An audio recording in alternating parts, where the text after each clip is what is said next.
নমস্কাৰ প্ৰিয় দৰ্শক, আপোনাৰ ৰাশি ধনু নেকি? যদি ধনু ৰাশি হয় তেনেহ'লে এই ভিডিঅ'টো কেৱল আপোনাৰ বাবে। এই ভিডিঅ'টোত আপোনালোকে জানিব পাৰিব ধনু ৰাশি জাতক জাতিকাসকলৰ বহু বিষয়ে। প্ৰিয় দৰ্শক, আপুনি যদি ধনু ৰাশি হয় তেনেহ'লে আপুনি এই ভিডিঅ'টো চোৱাৰ পাছত এখোজ আগবাঢ়া জেগাত 10 খোজ আগবাঢ়ি যোৱাত প্ৰেৰণা পাব। এনেকুৱা কিছুমান কথা যিয়ে নেকি আপুনি আগবাঢ়ি যোৱাৰ ক্ষেত্ৰত বহুতো সহায় কৰিব। ভিডিঅ'টোৰ মাজভাগত বিশেষ গোপন তথ্য আপোনাৰ বিষয়ে জনাম, যিটো বিষয়ে আপুনিও নাজানে। জীৱনত কেতিয়া সুখ আহিব, কোনকেইটা ৰাশিৰ লগত মানুহৰ লগত আপুনি উঠা বহা কৰিব নালাগে আৰু কোনকেইটা ৰাশিৰ লগত আপোনাৰ মেটচিং হয়, সকলো জানিব পাৰিব।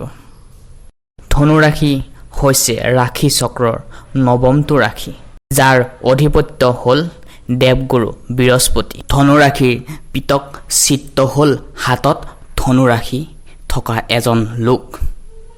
ধনু ৰাশি এক অগ্নিতত্ত্ব ৰাশি হয়।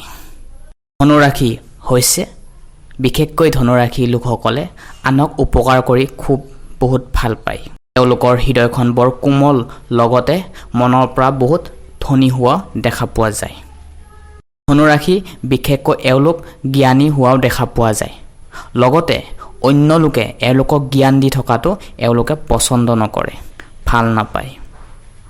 কাৰণ এওঁলোকে নিজেই নিজৰ জ্ঞানেৰে পৰিপূৰ্ণ হৈ থাকে। এওঁলোকে যিকোনো কথা বতৰা কোৱাৰ ক্ষেত্ৰত এওঁলোকে ভয় নকৰে। এওঁলোকে কোনো লোকৰ ক্ষেত্ৰত কাৰোৰ ক্ষেত্ৰত এওঁলোকে ভয় ভাৱ নকৰে। এওঁলোকে সকলো ক্ষেত্ৰতে আগবাঢ়ি থকাৰ দৰে হয়। এটা কথা সঁচা কথা, ধনু ৰাশিৰ ব্যক্তিসকলে সদায় নিজৰ স্বাৰ্থৰ সম্বন্ধেহে বিশেষ সচেতন থাকে। এই ৰাশিৰ ব্যক্তিসকলৰ মনবোৰ বুজা অতি কঠিন। এওঁলোকক নিজৰ স্বাৰ্থৰ প্ৰতি অধিক সচেতন থাকে। নিজৰ স্বাৰ্থ সিদ্ধি হোৱাৰ পিছতহে আনৰ কামত হাত দিয়ে এওঁলোকে, আনহাতে কাম কৰে। প্ৰিয় দৰ্শক, যদি আপোনাৰ ৰাশি ধনু নহয় তেনেহ'লে আপোনাৰ ৰাশি অনুযায়ী আমি ইতিমধ্যে আমাৰ ইউটিউব চেনেল প্লেলিষ্ট বনাই থৈ দিছোঁ। তাতে গৈ আপোনালোকে আপোনালোকৰ ৰাশি অনুযায়ী চাব পাৰে।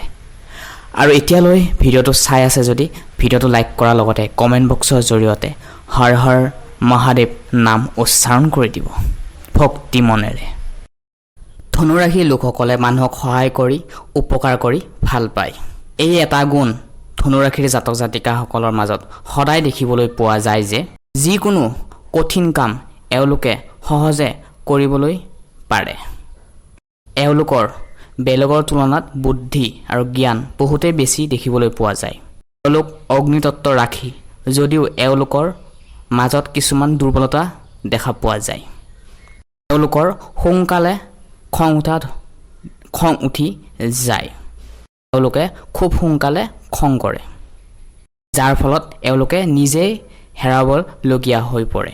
নিজে কিছুমান বস্তু হেৰাবলগীয়া হৈ পৰে, আনৰ চাপত নাপায়। যিকোনো কথা বতৰা কওঁতে বা মানুহৰ লগত আচাৰ বিচাৰ কৰোঁতে সাৱধান হোৱাটো খুবেই দৰকাৰ। এওঁলোকৰ বাকী 12টা ৰাশিতকৈ এওঁলোকে বন্ধুৰ মাত্ৰা খুব কম বেছি দেখিবলৈ পোৱা যায়। এওঁলোকে ফুৰি ভাল পায়, ভ্ৰমণ কৰি ভাল পায়। পাহাৰীয়া স্থান, সাগৰীয়া স্থান জাগাত যায় ভ্ৰমণ কৰি ভাল পায়।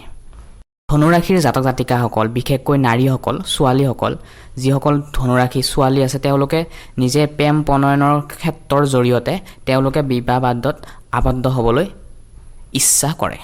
যাক ভাল পায় তাৰ লগতে বিবাহ হ'বলৈ বিচাৰে। কিন্তু কিছুমান ক্ষেত্ৰত এওঁলোকে কিন্তু দুখ কষ্ট পাই যায়। ধনু ৰাশিৰ জাতক জাতিকাসকল মাগুৰ বৰণীয়া আৰু মুখমণ্ডল মিঠা বৰণীয়া হৈ থাকে। খুৰণীয়া হয়, শৰীৰ অলপ শকত হয় যদিও লাহি কোমল নহয়, কিন্তু মিঠা বৰণীয়া হয়। মুখত সদায় হাঁহি থাকে যদিও মনত অহংকাৰ ভাৱ বিদ্যমান হৈ থাকে। যিমান অহংকাৰ কৰিব সিমানে পতন হ'ব। আমি 12টা ৰাশিৰ ভিতৰত প্ৰত্যেকজন মানুহৰ মাজতে কম বেছি পৰিমাণে ইগ' থাকে, অহংকাৰ থাকে। কিন্তু এই ধনুৰাশিৰ জাতক জাতিকাসকল যিসকল নাৰী আছে, ছোৱালী আছে, তেওঁলোকৰ মুখত মিঠা হাঁহি থাকিলেও কিন্তু এওঁলোকৰ মনত অহংকাৰ ভাৱ বিদ্যমান হৈ থাকে। কিন্তু ধনুৰাশি নাৰীসকলে অন্য নাৰীসকলৰ সহ্য কৰিব নোৱাৰে, বা বেলেগে বা কি ষ্টেণ্ডাৰ্ড হৈ আছে সেই সহ্য কৰিব নোৱাৰে। এইটো কিন্তু বেয়া স্বভাৱ, ভুল স্বভাৱ। নিজৰ যিখিনি আছে সেইখিনি আমি সন্তুষ্ট হৈ চলিবলৈ চেষ্টা কৰিব লাগে।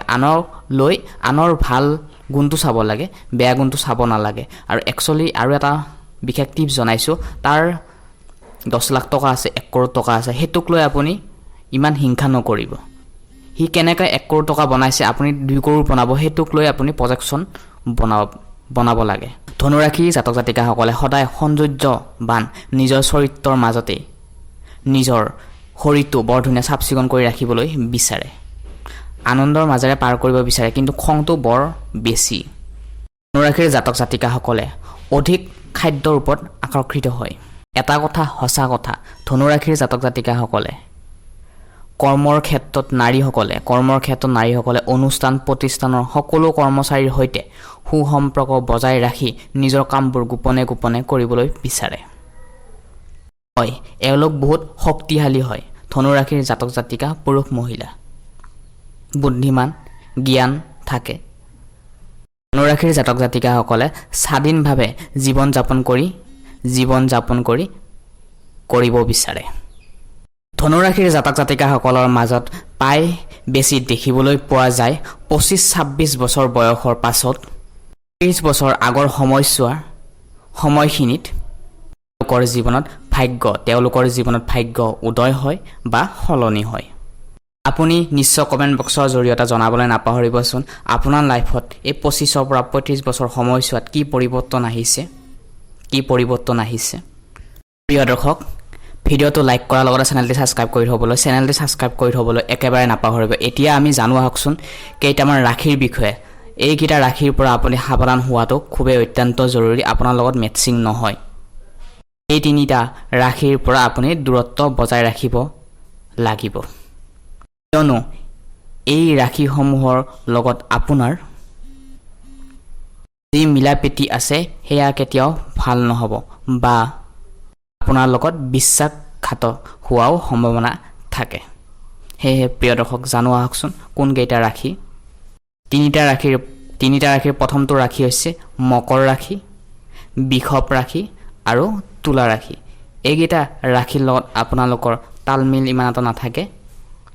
যদি আপোনাৰ লাইফ পাৰ্টনাৰ আছে, যদি বিবাহৰ ক্ষেত্ৰত আপুনি বিবাহৰ ক্ষেত্ৰত আগবাঢ়িব পাৰিব, কিন্তু ইমান এটা আপোনাৰ লগত টাচ মিলটো ইমান এটা নহ'ব। মানে যাৰ লগত আপোনাৰ সম্পৰ্ক বুজাবুজি ভাল নহ'ব বা বিশ্বাসঘাত হোৱাৰো সম্ভাৱনা দেখিবলৈ পোৱা যাব পাৰে। ধনুৰাশিৰ জাতক জাতিকাসকলে জীৱনত দুখ কষ্ট এইকাৰণে পাবলগীয়া হয়, তেওঁলোকৰ এটা বৰ বেলেগ এটা গুণ আছে, যাৰ ফলত তেওঁলোকে এই গুণটো সলনি কৰা প্ৰয়োজন। কেতিয়াবা ধনুৰাশিৰ জাতক জাতিকাসকল বহুত বেছি আত্মবিশ্বাসী হৈ পৰে। আপুনি এইটো ভাবে মই যি কৰিছোঁ ভালে কৰিছোঁ, মোৰটোৱে ৰাইট, সেইটো নহয়। বেলেগৰ কথা নুশুনে, মই পাৰিমে, এইটো এটা আপোনাৰ ভুল ডিচিশ্যন, ইগ' হয়। যিমান পাৰে ইগ'টো কণ্ট্ৰল কৰিবলৈ চেষ্টা কৰিব। নম্বৰতে এওঁলোকৰ ধৈৰ্য শক্তি খুব কম হোৱা দেখিবলৈ পোৱা যায়। প্ৰিয় দৰ্শক, ইমানখিনি সময় ভিডিঅ' চোৱাৰ বাবে অলপমান সময়লৈ আপোনালোকক ধন্যবাদ জনাইছোঁ। পুনৰ লগ পোৱাৰ আশাৰে আজি এই গুৰুত্বপূৰ্ণ ভিডিঅ'টোৰ পৰা আমি বিদায় লৈছোঁ। ধন্যবাদ।